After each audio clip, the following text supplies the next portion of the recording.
In this video tutorial, I'm going to share to you on how you can take a screenshot on your Windows using three different ways, okay? So for the first method, we need to use the print screen key on our keyboard. So the print screen key that is in the initials PRTSC on your keyboard, and you can find that at the top on your keyboard, the print screen key. So we need to press Windows key and print screen key together to capture a screenshot or to take a screenshot of the current screen. So we are on our desktop.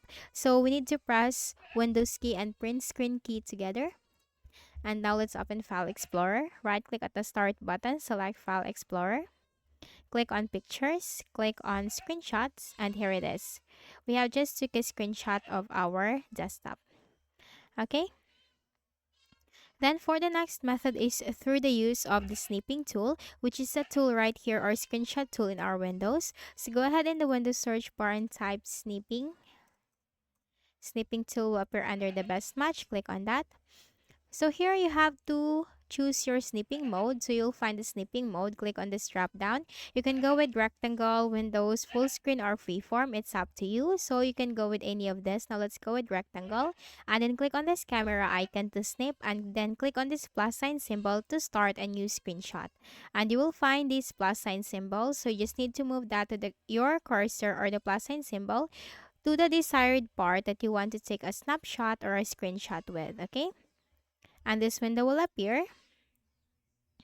So you just need to simply click on the save button, or you can also edit that in the paint application to add highlights or to draw anything. Then you just need to simply click on the save button, and then that will be, or you can change the file name from here. It's up to you. And then you can save that to the screenshots folder, and then that's it.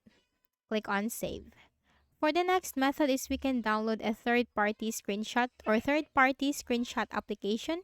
So we need to open the Microsoft Store. Go ahead in the Windows search bar and type Store. Click on Microsoft Store under the best match. So here in the search bar in the Microsoft Store window, you just need to simply type screenshot. Hit enter. And all the available screenshot tools in the Microsoft Store will appear from here. So you just need to simply choose as to what is this third-party screenshot tool that you want to install into your Windows. It's up to you. So once you have decided as to what you're going to install, you just need to click on that and click on this get button, and that will be installed into your Windows, and then you can use that to take a screenshot on your Windows. Okay, so that's it. So I hope this video helped you. Kindly please do not forget to hit the like button and subscribe to this YouTube channel for more tutorials like this. Thank you for watching.